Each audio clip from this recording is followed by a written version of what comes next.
Hey guys, welcome back to Exam Debug. So we're going to be looking at queues today, and last time we looked at stacks. So stacks, the last item in is the first item to come out, whereas a queue, the first item in is the first item to come out. You can think of the queue as the kind of fair one.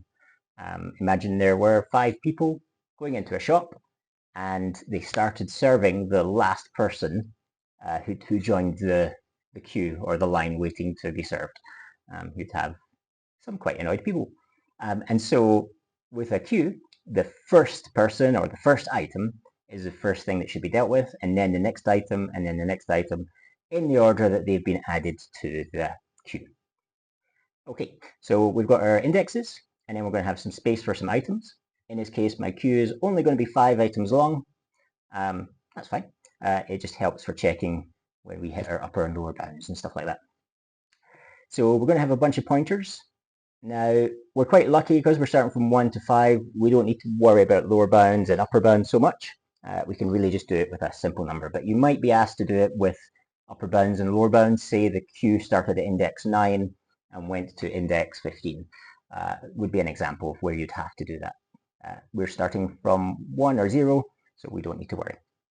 So the front of the queue tells us where is the first item in the queue. That's the first person waiting in line to be served. In this case, there isn't anybody, so that's going to be set to 0 to start with. After that, it's the last person waiting to be served, so it's still 0 because we don't have anybody yet. Queue size at the moment is 0. And queue full is going to say when we've reached the full number of items. And it's also going to double as our upper here, which means we're going to see later if we cycle around, we're going to need to keep track of where the maximum element is in the queue. So how's that going to work? Well, basically we're going to add an item. So let's say I want to add an A to the first position there. That means the front would become 1, the rear would become 1, and the queue size would become 1. Now if I wanted to add another item, it would go into the rear plus 1, which would be B. And the rear would increase by 1. Notice that this time the front stays where it is because my front has not changed. So this would be called enqueuing. Oh, and my queue size would have to change to B2. Now, were I to add another item, I would go to the rear plus 1 and add it there. Again, my front hasn't changed. Size, however, would change, and of course, rear would change. And then D, same thing. And finally, E. So 5 and 5. Now, if I wanted to add another item, I should be told you cannot because the queue is already full. Yeah, so once we've got to that level, the queue should be full. And this is for our enqueue system. Now, if we wanted to remove an item from the queue, that's called dequeue. We would go to the front of our queue and basically output that number into the system or return it in some way. And then we would increase the front to be 2. So now the front is pointing at 2 and the rear is pointing at 5. So that means our queue size has gone down to 4. Again, if I were to dequeue, it would go to the first item, which is B. B is dequeued. Front is changed to 3. Rear stays where it is. And the queue size goes down to 3. Now, as you've probably noticed here, this is a bit of a rubbish queue. At some point, like I can't add any more items. There's space. There's space for 5 things, but I can't add any more. So what if I wanted to enqueue here? Well, what would I do? Well, because the queue size is not equal to full, I know I can still do it. But my rear pointer's at 5. So if the queue is not full and the rear pointer equals the queue full, then I want to change the rear to be 1. And then I can add it in there. So A, B, C, D, E, F. And queue size goes up. And then I add another one. F, G, and the rear goes up and the queue size goes up again. And the queue is still full. And so this is what we call a cyclic queue, because it's just going to keep circling round and round and round, and we can figure things out from there. Okay, so what does that look like in pseudocode? Oops. Okay, and again, I'm using Pseudocode Pro, which has been a lifesaver for me in terms of teaching. It just means we can actually run our pseudocode rather than just doing it in our brains and see that it works the way we want it to. I'll probably just do this first video on Enqueue, and then we'll do DQ in the next video very quickly. Okay, so first of all, let's start with my main. Let's start with my main program. I'll just mark it as a comment as our main. So I'm going to need some different things. So I'm going to need to have my array, which I'm going to call my queue, and that is going to be an array, and it's like I said, it's going to go from 1 to 5. I'm adding letters, so it could be character, but I'm going to go with off string, just because it's a bit easier for now. Then I'm going to need my pointers. So let's declare my pointers. I'm going to need the front pointer. I'm going to need the rear pointer. Oops, caps lock. I'm going to need the queue size.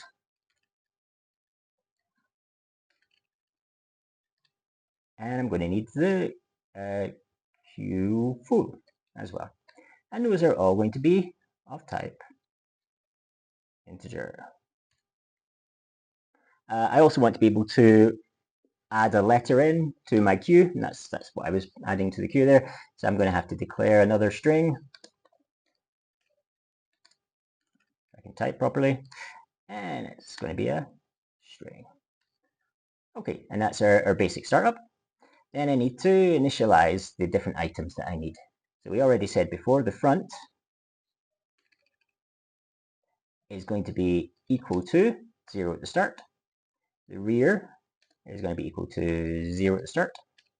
The queue size could also be 0. And queue full, well, that's going to be the length of my queue, which is 5. Yeah. Remember that in pseudocode, for some reason, we can't do array.length according to the exam board. I did email them the other day and double check that, but basically they said length is only used for strings in their exams. Okay, so you can't get the length of the queue unless you made your own function that's going to cycle through it and count the number of items, something like that. So just something to look out for. Okay, so then what we want to do is we want to create our enqueue. Now our functions should go, our procedures and functions should go at the top. Now if I'm enqueuing, I maybe want a boolean returning if it's been successful or not, something like that, but let's keep it simple and just do it as a procedure for now. It's going to be a procedure, and it's going to be called enqueue. And the names here are just kind of like traditional names. In theory, you could call it add to queue or anything like that. But yeah, it's like pop and push. It's just what's expected, and it makes it clear for everybody what it is. Now, we want to pass into it the references to these things, so that if they're changed, it changes the ones in the main program. Yeah, we don't want to make copies of them. We want to change the ones that are down here. So we're going to have to do everything by ref. Now, last time I did this, not that, I mean, it worked perfectly fine, but you don't have to do by ref for every single item, as the people from Pseudocode Pro told me. You just do it once, and then everything that follows that is going to be by ref, I believe. Okay. So what am I passing in? Well, I'm going to pass in my queue, which we've already said is an array of string. I'm going to pass in the letter, which is going to be a string as well. I'm going to pass in the front, rear, queue size, and queue full, which again are going to be integers. Okay, and again, we don't need to do returns at the moment, unless you wanted to do a boolean or something to say if it's been successful, but let's keep it simple and do it as a procedure. Now, as I said before, once I've put my procedure start, I like to put the end in. And I know that's not necessarily what you can do at the exam on paper, but good luck, is what it is. So, and then I'm going to end procedure, so I don't forget. I normally use Java, which has the brackets, and so it's much easier, I guess, in that way. But it's just the way they're doing it here. So, I go back to my diagram, and let's say we remove everything back to the starting point. If I were to enqueue, what are my rows going to be then? Well, first of all, I need to check, is the queue full? So first thing I should probably compare is the queue size equal to the queue full? So remember, rear is we're adding 1 to rear each time, so if it's already equal, then we know there's no space, there's no place for us to go at that point. So let's do that and say if queue size equals queue full, then let's probably space this out a bit so it's a bit clearer. Sorry guys. Then what am I going to do? Well, I'm just going to output and say, sorry, queue is full. And if I've done that, I need to then have my else. Now again, if you're doing it on Pseudocode Pro, you maybe want to put your end if in there just so you remember, but you don't have to necessarily. Okay, so the next thing I want to do is I want to add to the rear, else. Well, what do I want to do? I want to add to the rear pointer and insert my item at that place. So that's going to be rear, becomes the rear plus 1. And then we want to, my queue at the position rear is going to become equal to the letter. Now, if it was just a simple queue, that would work fine to some extent. But like we said, if we're doing the cyclic queue, where it's going to rotate roundabout on itself, then we also have to think about what happens if the rear, what happens if the queue is not full, but the rear is at position 5. Okay, so we need to program that in to here. So actually we want another if in here first. So we want to say if rear is equal to queue full. Now again, that could be like an upper bound instead. You'll often see it as. For me, because queue full is 5 and I've got 5 items, it works fine. Then, well, what do I want to do? So if the rear equals queue full and the queue isn't full, then I want to change my rear to be equal to the first position, which is 1. And rear becomes equal to 1. Okay, otherwise or else, I'm going to change the rear to be the rear plus 1. And then I can end my if. Now, in either case, if I've moved the rear to 1 or I've moved the rear to rear plus 1, I can then insert the item at that position, no problem. Okay, now is there anything else I have to do? So let's say I've increased my rear by 1. I've added the item. So I need to increase the queue size as well. Okay, so then I can do queue size is equal to the queue size plus 1. Okay, oops, I put an extra X on there for some reason. Okay, is there anything else I need to do? Yeah, what about the front? So if the front is 0, then I want to set it to be the next item. Now, let's think about the next section, B. I've added B, I've changed the rear to 2, and I've changed the queue size to 2. Do I want the front to go to 2? No, I don't. So I only want the front to change to 1. I only want the front to change at all, really, when I'm enqueuing, if the front is already 0. Okay, so I can add in a little extra if here. So if front equals 0, then front becomes equal to 1. And then we can end if. Okay, and all of that's inside the else, and then I've still got my end if below, and then I've got my end procedure as well. So let's see if that works. Like I said, we'll do the second part as a different video, just in case I mess up some other stuff along the way. This one's a bit more tricky, as you can see, than the stack. Okay, well, first of all, let's just do a basic run, see if I get any jump out errors. Nothing at the moment, which is good. So then, what if I was to call enqueue? Now, I'm just going to take that down so I can see it below. Whoops. Take that down so I can see it in my main. So I'm going to call.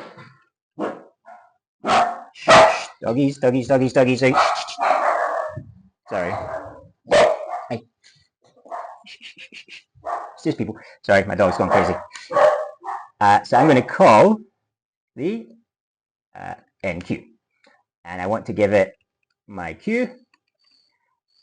I want to give it letter.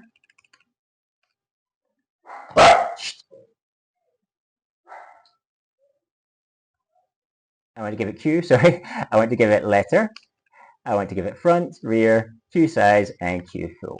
And I don't need to worry about including the data types on there. Sorry about the dogs, but I don't want to re-record all this.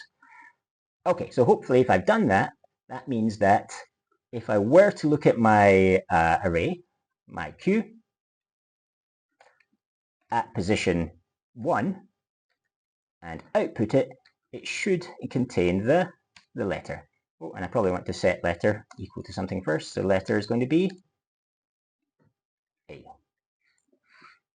Okay, fingers crossed. Whoops, output, need a space. Let's try again. There we go, A. Were I to repeat that again a couple of times, whoops. Were I to repeat that again a couple of times, then we could still check that the array is correct as we want it to be by printing out the different numbers and seeing. So my Q2, my Q3. Run. Okay, and of course the other thing I want to check, and the reason why we did a tiny array, was so that we could, oops, that's the wrong one, was so that we could check easily and see if the queue full is going to be displayed correctly. So we've got 1, 2, 3, 4, 5 items, so it should say queue full once at the end as well, I hope. Sorry, queue is full. Yay! Okay, so, and then we get ABC coming off because we've printed them below. Okay, so hopefully that's enough to start with. Let's just very quickly have a look at this again at the top. So the procedure takes in these different items. First of all, it checks, is the queue full?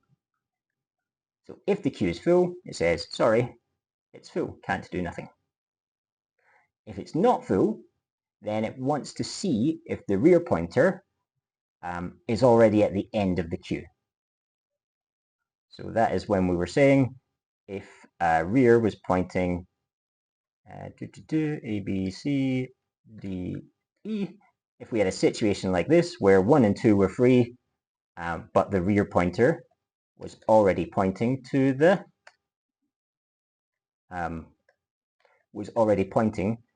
last space in the queue. So in this case, rear equals queue full, so we want the rear to move to the first item again. And so that's what we're checking here.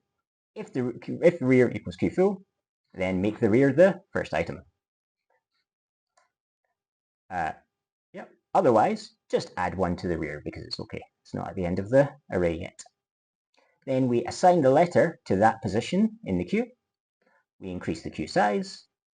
And then if this was a completely empty queue, then we want to change the front to be 1 so that there's a new front of the queue rather than there being no front of the queue. All right, and then we'll do another video very quickly after this on what we do for dequeuing. Thanks very much. Have a nice week. Ciao, ciao.